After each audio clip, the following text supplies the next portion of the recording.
think that since this is the first year that I've given since the release of Gilad Shalit, I just wanted to say a few words about that.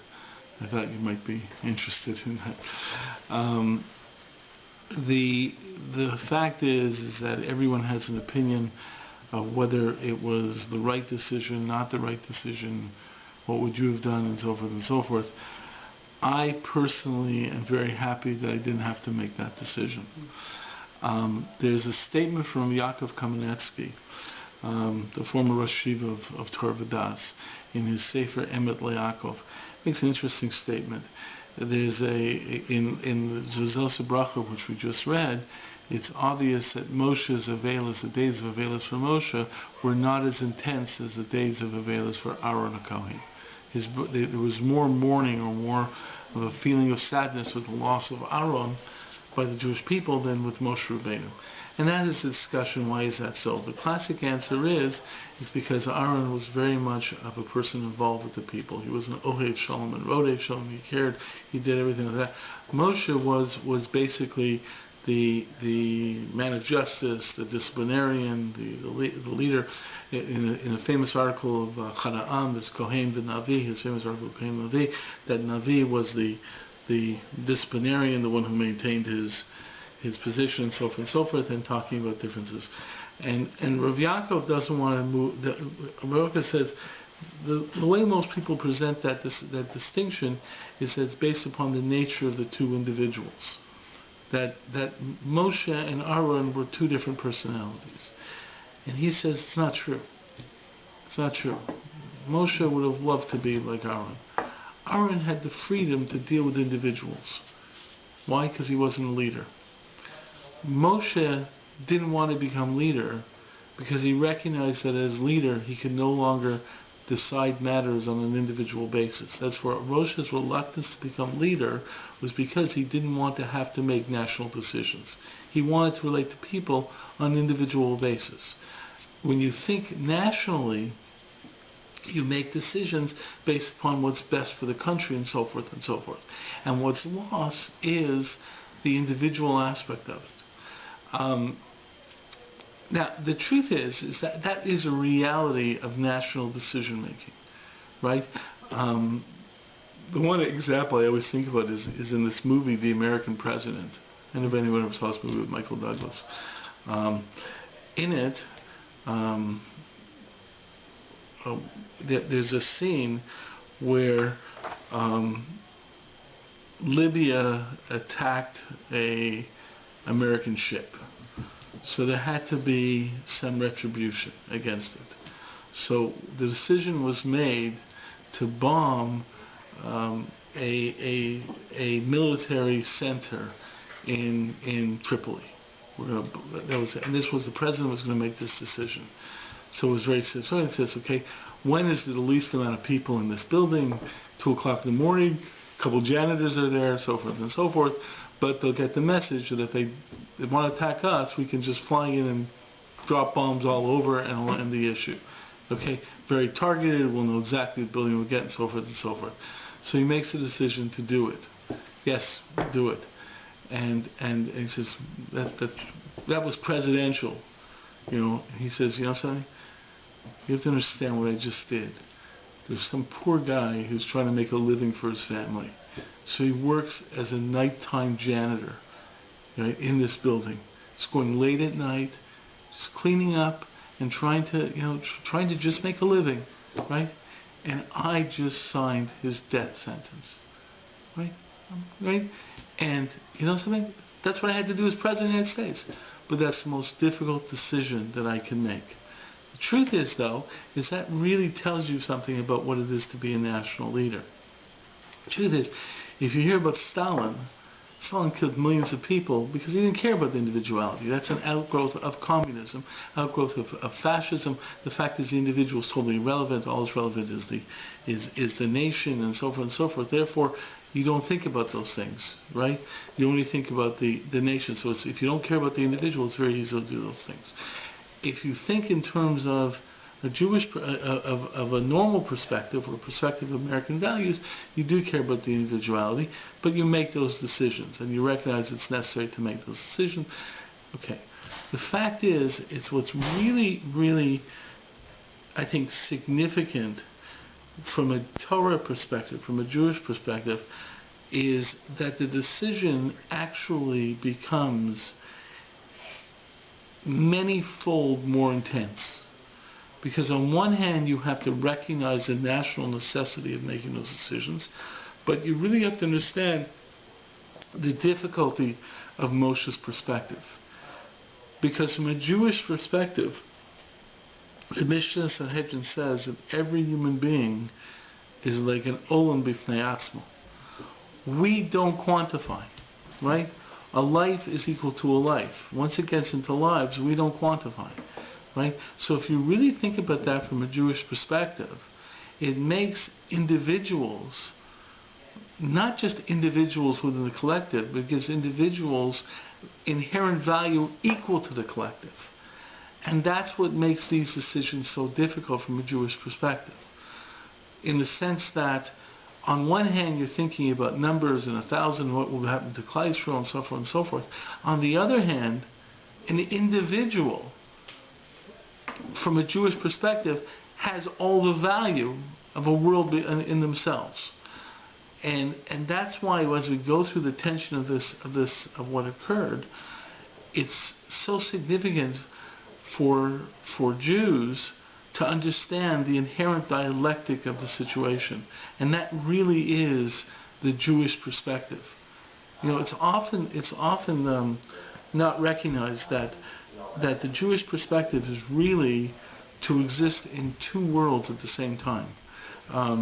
The Rav points out that, contrary to the Hegelian model of thesis, antithesis, and synthesis, he says that Torah is only thesis and antithesis, and you have to have these two concepts at the same time. So the Rav basically constantly points out that even on Tisha B'Av there's some aspects of Yontiv, and even on Yontiv, there's Yizkor. The fact is that nothing exists totally in one side. You need the tension. Tension is reality. The most powerful example I have of that is the fact that if someone passes away, and if someone's parents pass away and he's left a large inheritance, the halacha is the person has to say two brachas. One bracha of Dayan Ha'emes, which is the bracha upon hearing bad news, and the other bracha of either Tov U'Meitiv or Shechianu. Okay? Which is upon hearing good news. You look and say, what do you think? Well, you just got a large inheritance. That's a good thing. And you look and say, what are you doing? I mean, come on, who thinks about the inheritance at the time of the parent? The fact is, though, is that is reality. The reality is you have a benefit. We're not asking you to say that A overrides B. Shechianu is not a statement that says, I am happy overriding it, which is the way most people think. You say, what is my final state? Am I happy? Am I sad? No. What Shechianu says is the reality is that this is beneficial to me. This is obviously very, very difficult for me. You are called upon to accept both realities. Then you have your dominant emotional mood, but the fact is you're called upon to accept both realities. And I felt that this case with Gilad Shalit was a perfect example of the necessity or the call of Judaism to understand the dialectic and the intensity of the issue. And really, in the intensity of the issue, the perspective of Moshe Rabbeinu is saying, I don't want to make decisions.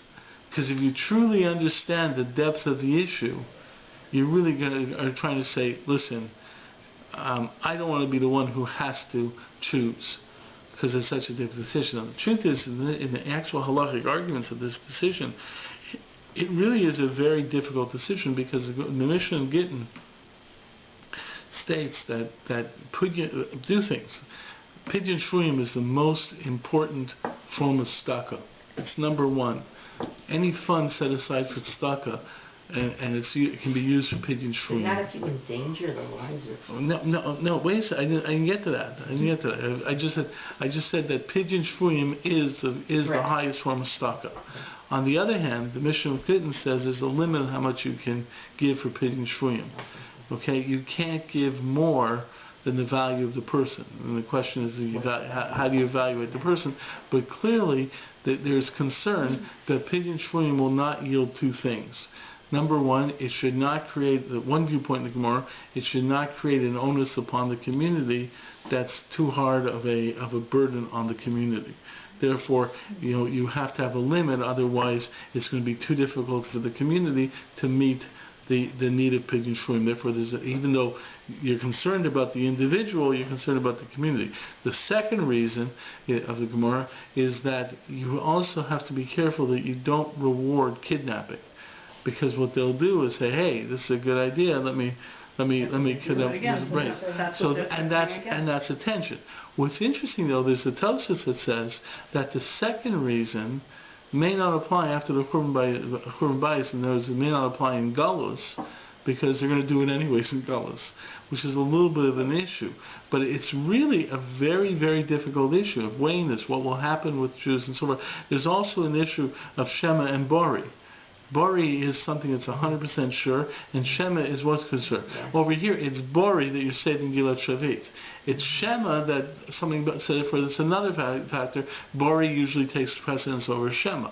There's a tremendous amount of issues involved over here, and a tremendous amount of concerns. But if you think about this, you really understand the difficulty, and really what I think should be happening in this situation is the understanding of the challenge of what it means to be a Jew. Because what it really means in terms of Jewish thought is understanding the dialectic and the difficulty of these type of decisions.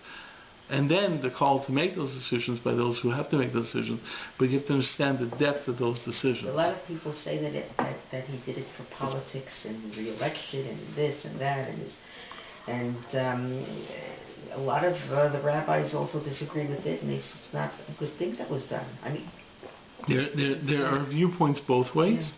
And so I've heard the Vad Yosef came out and said it was okay. I don't know for sure.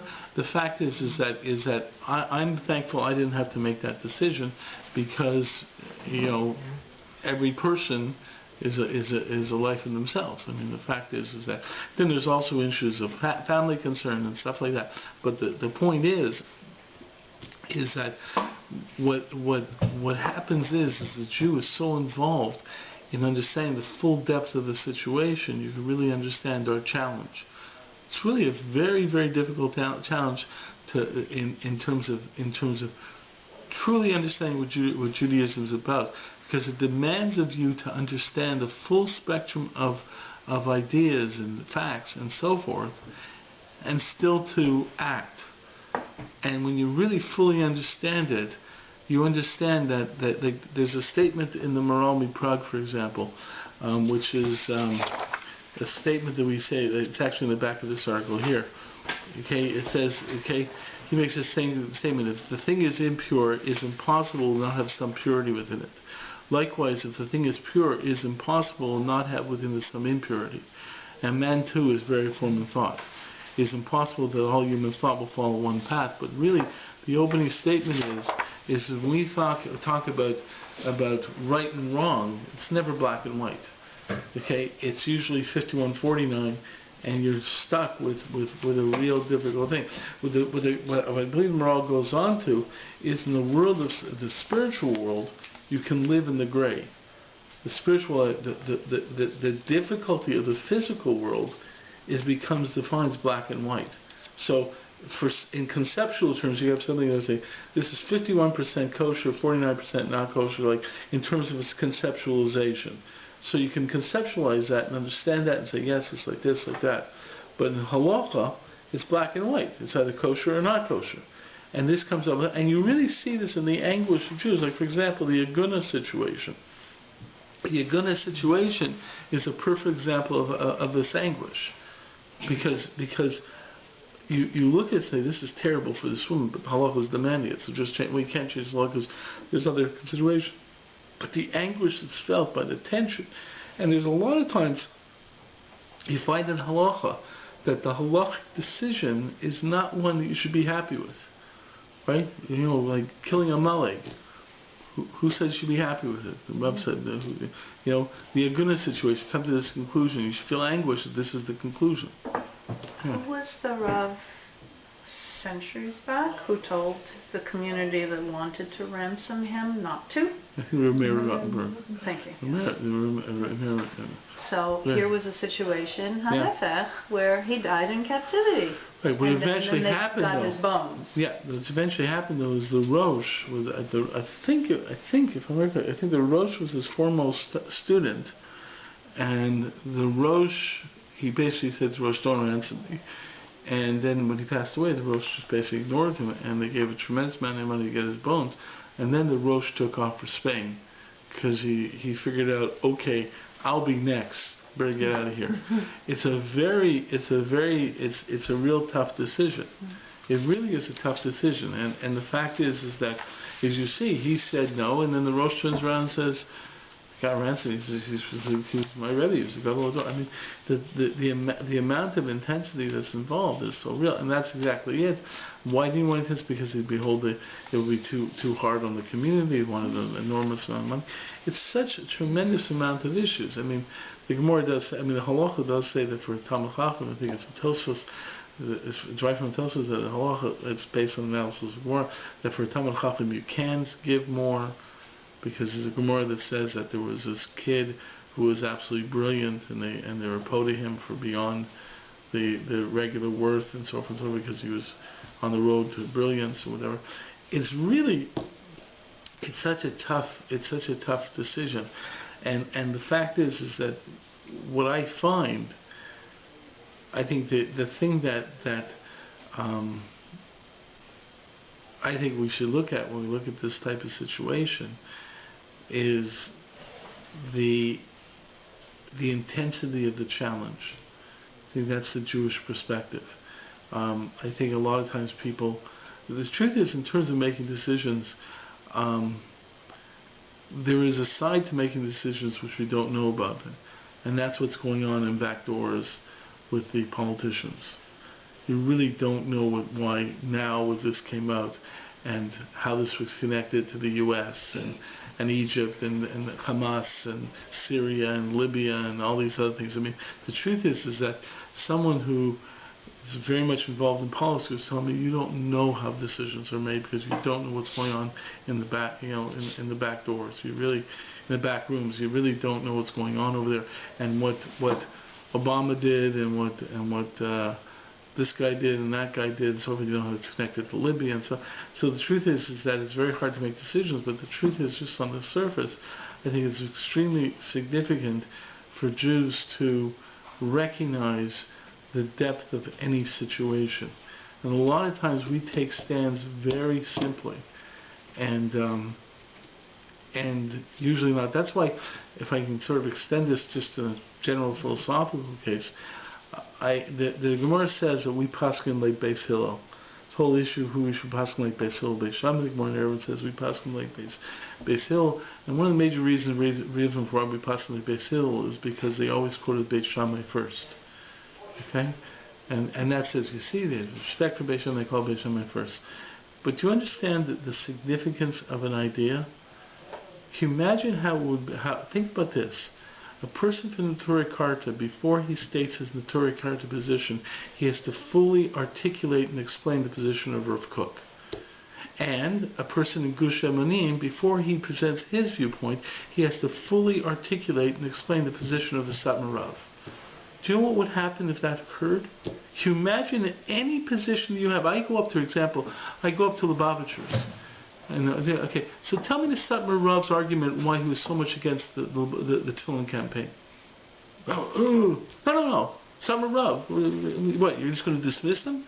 People held he was a Gadol Hador. Whether you like his position, okay. So what did he have against the Tefillin campaign? Do you know how different it is between a person who's just it's perfect versus, yes, Satmar Rav held like this, but we hold like this, and you understand the dialectic. The same the other way around with the person who attacks the tefillin campaign. Really? So why did the Lubavitch Rebbe do it? If you think, and the truth is, if you get a person to state the argument against first, then all of a sudden, first of all, fanaticism is lost because you can't be so dogmatic about anything. But the fact is that you completely change your perspective. So that's why the dialectic is extremely important. You don't become a simple, oh, this is the right answer. You really understand the depth of an issue, and then a decision has to be made. But you understand that dilemma of the decision. That's what I think happened when I see this whole issue with Gilad Shalit, and not only that, you see, as my wife pointed out when she saw what he looked like. I mean, he looked like a Holocaust survivor, and it's so sad. And how's this going to affect him for years and so forth? I mean, it's terribly sad. In contrast to the Palestinian prisoners who look, well-fed and etc. But you see, at the same point in time, yes. Do you take pride in that? No. But shouldn't we? Well, that's the decency. You have, I mean, yes, it's a tension, but the point is you need to have it in order to create democracy within the world. Arabs had a comment about that. They noticed that too. In the National Post, they had and by the same token, you'd have to allow the same for Osama bin Laden. Okay, so the fact is you understand this tension in the sense that at the same point in time, okay, there's a certain aspect where I followed my values, if those were the correct values, and I did that. So yes, it's true, but is that following my values? Following values. It's an issue what those values should be, and there's an issue so forth and so forth. I'm not exactly a liberal. Like I have my own viewpoints, on the issue. So I'm not exactly a left-winger. But the fact is you hear the Jews getting and say, well, we fed them, we shouldn't feed them. Well, is that correct? Do we want to be like that also? It's very easy therefore it means that you're going to behave in a way that on the surface seems to be more problematic. It's easy to win by cheating, right? You're going to sit there and say, I'm not going to cheat. Hey, you may have a harder time winning, especially if you're around all these other people who are cheating, right? And you're saying, listen, I'm going to stand by this because there's another value, and it's a tension involved. So that's all part of the issue. It's all part of the issue. I would venture to say that those jail guards in Israel who were in charge of keeping all of these prisoners, all of these terrorists, these prisoners, these murderers, probably went home and slept at night, every night for the last 1, 2, 3, 10, 20, 30 years, until they saw Gilad Shalit.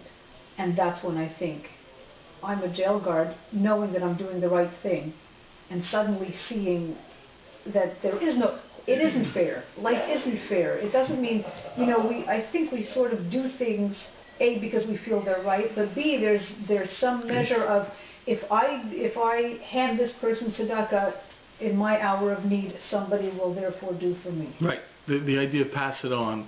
The fact is lots of times. Or that there's cosmic justice or karma or whatever you want to call it, and all of a sudden to see that this is what we've been doing and believing in, and to find out that no. But the question comes up: is it still the right thing to do? And you have a conclusion: it may still be the right thing to do, but I'm going to keep it. And the truth is, that's where you really get into the issue of what those underlying values are. A lot of times we make assumptions that like for example, a lot of times, especially with Kira, we make assumptions that this is great and so forth and so forth. Like I constantly bring this example, but like for example, if you follow the laws of NIDA, it will improve your marriage, right? And it'll just improve your marriage and so forth. Good. I could speak as a rabbi about how many times I had to counsel people because NIDA was really tearing apart their marriage. I had one case where a woman was in menopause and then was instructed by her doctor to take estrogen. And because of that, she spotted for 3 hours or 2 hours every month at the exact same time, which means there was a vestis, and there was basically that, so it had to be treated like a period, and so forth and so forth. And she was on the phone crying to me and saying, I don't want to go back to the mikveh. When I was going through the whole, this woman from Borough Park, when I was following, Nida laws, and I had a terrible marriage. Then I hit menopause, and all of a sudden, my marriage is great. Pressure's off. Right? It was wonderful. I can't go back. Find me a heter. I couldn't. And I told other Rabbanim about this, and I couldn't find it. Like, I didn't know what to do. But the fact of the matter is that what shocks you when you hear that kind of statement is like, oh yeah, it's beautiful. Well, guess what? It doesn't always work that way. It may psychologically work for you, but guess what? There's other people it doesn't work for. And the truth is that there's a tension and so forth. So the point is, it's so easy to express certain things by dogmatically approaching it, that this is what will happen. But the reality is that is not what will happen necessarily, and there's other tensions involved and other factors involved, and it's much more complex. And the truth of the matter is if you even look in terms of the hashkafa, the philosophical writings about Nida, it's true. Rabbi Meir says in Gemara Nida, which is a classic statement that every time you from the mikveh you it's like the wedding night over again. But the Rambam basically says the whole point of the mikveh is to lower the sexual drive between the couple. If you have to follow those laws, it's going to get rid of any sexual interest. That's the Rambam's position in Mor Nevuchim. So you have one viewpoint, which is the viewpoint of Rabbi Meir. I mean, the Tana in the Gemara in Nida, which is brought down by Rashi and so forth, that this should enhance sexuality within the marriage. But you have the position of the Rambam that its whole purpose is not to enhance sexuality. So the fact is, you have these tensions, and we don't recognize those tensions. And when I see this issue, I've heard so many people talk about it. We should have done it. We shouldn't have done it. It was this, and we looked at it, and everyone is, and people are celebrating. Other people saying, "Listen, we're very happy it's free, but we can't have this big celebration like this." And of course, the problem with these people who are celebrating is they can't see the other side, right? It's like, what are you doing, dancing in the streets? There's 1,000 terrorists has been released.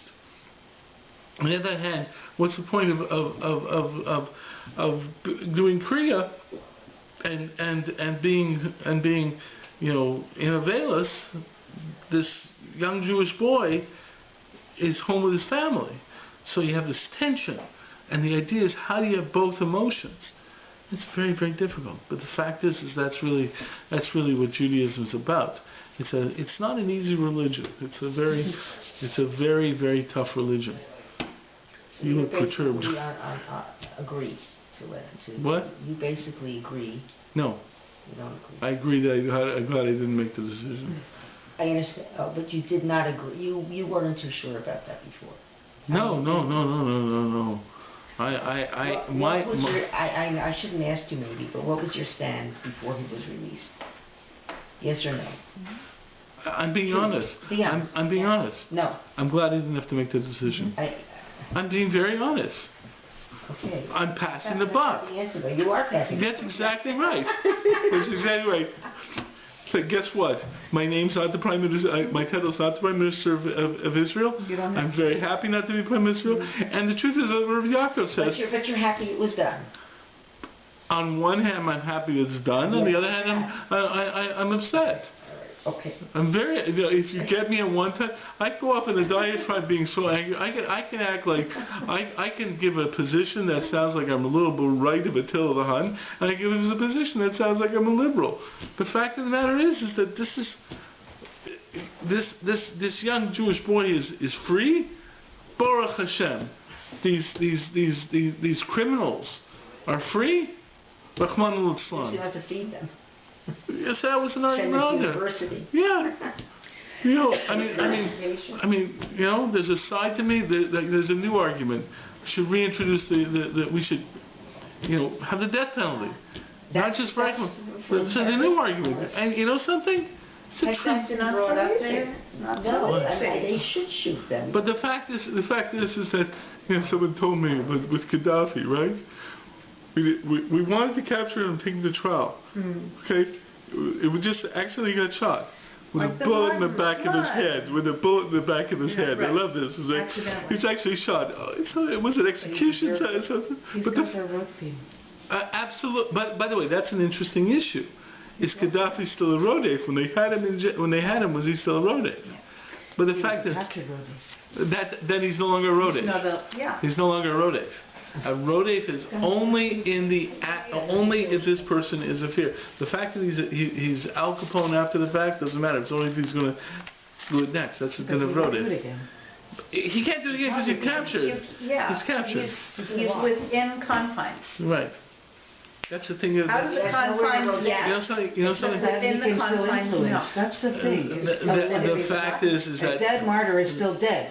Yeah, okay. You know something? Maybe it's I hear those arguments. Listen, I was very happy when Osama bin Laden was killed. But a live prisoner can still influence from prison. You're right. And this argument they had with this, what's his name, Al-Rawaki, or the American, and the whole argument they had, well, it was against the American law for us to shoot him like that because he was an American and deserved to be tried. I looked at it and said, oh, that's unbelievable. The guy is a terrorist, but no, we have to take him back to trial. No, they just, yeah. But the fact is that there's a tension. See, the point is that in where I am, right? And by the way, a lot of people in the base measures have point this out. Okay, there's the people in the base measures who basically say, you want a psak, go ask the posek. And they'll tell you, I know too much to paskin. And they'll say it like that. The truth of the matter is paskin? What, I have to make a decision? Who am I? Like, I don't want to. Now, it sounds like I'm avoiding it, but the truth is there is times you have to paskin, you have to take a position. But the point is to understand the depth of it, to understand on how difficult it is to render a decision. I'm happy that I didn't have to accept. Rav Yaakov, the thing I started off with, Yaakov Kamenetsky saying, Moshe Rabbeinu didn't want to take on that position. I'm in good company by saying I don't want it. Moshe also didn't want it. The point is that it's a tough reality. It's a tough reality. And there's other times where b'makom she'ein ish, if there's other people around, you got to be an ish. That really means listen. If other people aren't making the right, aren't deciding correctly and so forth, then as much as you don't want to step in, you got to do it. I mean, there's classic stories like that. There's a story, you don't want it. I mean, Yisrael Salanter, there's a classic story of Yisrael Salanter. Yisrael Salanter memorized Shas by heart, right? The reason he memorized the whole Gemara by heart, I'm not just talking about the Gemara, all the portion by heart, is that he wanted to become a baker. And while he was kneading bread, he'll just go over and the learning through in memory. And he accomplished this. He studied knew everything by heart. It dawned on him that someone who could, then he says, listen, so why did he become a baker? He says, because someone who actually can learn all this by heart has no business being a baker. He said, listen, I got a responsibility to take my position. The truth is that these are tensions. But the fact is that understanding the depth of the issue, to me, I see the tension of this issue, and that's what I think Jews should be feeling, the tension of this issue, and maybe evaluating the decision to some extent and so forth, but understand primarily the tension of what this issue represents. Okay? I think that people do. I mean, the difference in numbers is so huge. People understand that. The tensions, The money especially is with spent Jewish home, people. but the price and the future consequences are huge. And the truth is, but on the other hand, we can. Right. So some of them are there. Right. Maybe they were swallowed up. Oh. Maybe they fell off the building. I mean, there's. That can lead a little bit to Hashgacha Pratis. There you go. But of course, We also deal with the issue sort of differently, looking prospectively and retrospectively. I guess one of the sermons that we had on Shmini Atzeret was sort of about, at this point, when the deal's been done and Shalit's been released, do we basically say, whatever anyone's opinion is, it's kind of a moot point, at this point in time. So regardless of where you would have held on the decision, Yeah. it's Exactly. sort of our responsibility to say, Baruch Hashem, you know, Yeah. one fact that we know is that Shalit was Yeah. released. Yes, we're extremely apprehensive because it's almost a certainty Right. that one of those Strengthen your 1,027 is going to... reserves, build it up, to Okay, the yeah, extent so that you sure, can. this That's is all you Gilad can Shalit, do. Yes. According to what the rabbi was talking, he quoted Psalm Samach, which Psalm Samach, Gilad Li. This the Tehillah Gilad Li, and then it mentions Ephraim, and then what was it? Okay, but Gilad, what I understand is referring to the Beit HaMikdash, Gilad Li, but the name Gilad was there. On that particular day when the Tehillim Right. was read, Right. that was the day he was released. Right. Okay. So that could be like a Yeah, I you know, the that's hashgacha prati. well, in a certain way, In a way. but you know, the thing about Hashgacha Don't you always Prati, feel that Hashem is there? That there's, I mean, I know that personally, a lot of things always happen. I know that there is, He's there. There's hashgacha. That's your relationship to your own spirituality, though, on an individual but- basis, and you feel the tension the way you feel the tension. Somebody else in the room may not. let me. A lot of people do, though. Okay, so let me tell you. Let me tell you my my apprehension with a lot of these things. When Katrina hit New Orleans, okay, do you know what various different religious individuals said? They said it was punishment. Yeah. Yes. For what? For ill what? behavior. For the removal behavior. of the Jews from Gaza. Oh. Yeah, they had how many? Okay. Yeah. Okay. How many people Katrina, died there? How you many can, died if there? you look at the Nishma website, in the commentary index, if you go to Nishma, there's a commentary in the index. I pointed out what happened with Katrina. There was an evangelical Christian minister who took a picture of Katrina and saw the meteorological pictures of Katrina, said, that looks like a unborn baby in a womb 6 months old. Katrina is punishment for Roe versus Wade and for allowing abortions. Okay? It was right after Gush Katif. You had some rabbis saying Katrina's punishment to Bush for pushing Israel to give up Gush Katif. You had Arabs saying, okay, Katrina was punishment for Bush for supporting Israel. Okay? If you would have gone with this, it's very, very easy. What happens is that the thing that always hits me about God and playing things with God and so forth, is after the fact, I'm right and I'll find a way of fitting it in. It's like, you ever see some gematria? Okay. Hey, I want A to lead B. Now, just give me a lot of paper and a lot of fat, and I'll work it out that A will lead to B, right? Right. I'll do this and this and this and this. Remember one time I saw. I mean, and in this case we take away one. In this case we add one because of this. The fact of the matter is that it's very, very easy to have God defend you. And the fact is we were victims of that as well. I mean, like when Jews were persecuted in the Middle Ages, right? One of the arguments of Christians was, look what God's doing to you. If he really likes you, why is this happening to you? And we said, because I was saying R1, it's our fault. And they said no. And the fact is, no, it's because God. The truth is, you can read whatever you want into what you think God is doing, especially. And the truth is that it's a real difficult thing. It's not like the Ra law, Rosh V'Tov law. It's very, very nice that it's like A leads to B, right? But if A doesn't lead to B, I have a reason why, right? The bad person is supposed to be punished, but there are cases where the bad person doesn't get punished, so. Right, or whatever, right. So the truth is, there's the great remainder. The fact is, you can't prove anything, and that's what drives me crazy about people saying like there was and that's why it's so the Holocaust was for this reason, the Holocaust for that reason. You can't. No, but the fact That's is, the great wiper out of Yes, all of any of the religions, justification. of any Yeah. justification. that's what It's Rabbi impossible. Judah Hamatai said. I mean, the fact is I'm Particularly sure, in Olamim. I'm sure, exactly. I'm sure that God had a reason. I'm not getting the message, that's for sure. I don't know what the reason. But the fact is that you don't get. And then you hear some arguments. Well, this person, the Polish Hasidim were killed because Reform Judaism began in Germany, right? Okay, and that was it.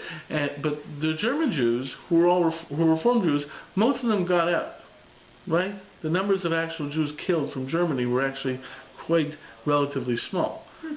It was Polish Jews who were and Hasidim. So let me understand this. Because of Reform Jews becoming Reform, right, the Polish Hasidim get killed. Yes, because that's the way it goes. But worse, he kills the Kedoshim as Karbanos. Oh, hey, you get through. Right, so the fact is you can't. So the truth is... But you have Hallel. In Hallel you have, So, I mean, there are different ways to draw out. Exactly. And it's a question of your relationship to it. But the fact is that it's basically saying, hey, listen, I believe A, and I'm going to... How many people actually change their opinions because of anything?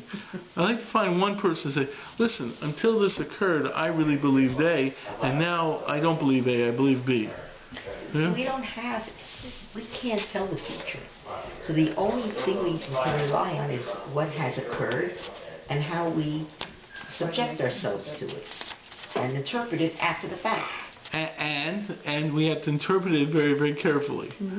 Extremely carefully, and that's why the real issue of interpretation is to move gingerly and recognize the complexity of the situation. Okay, so that's a little bit of what I want to get to. That's why this thing with Gilad Shalit is it really opens up the idea of understanding the complexity of the situation. I agree, it was Rabbi Kaplan, I presume. Yeah. Rabbi Kaplan, I agree the idea post facto is a different approach than before. Okay, the fact is after the fact you have a different approach than before the fact. But at the same point in time, right, you have to understand the true nature of that dialectic, okay, and how to move in. And also you have to take care of trying to prevent anything that happens in the future. So there's a lot of tension. It's constantly in an active situation. Okay, and I'm not taking a stand of what the point is that I think that focusing on what should have done is problematic because the decision has already been made. But also the fact is that in certain ways we don't focus on the full intensity of the issue. In a certain way, there's a certain benefit in the person who's stymied before running to make the decision. When a person says, shoot, I don't know what I would do, and then that person is called upon to make the decision, then I trust it more because that person really understands that complexity.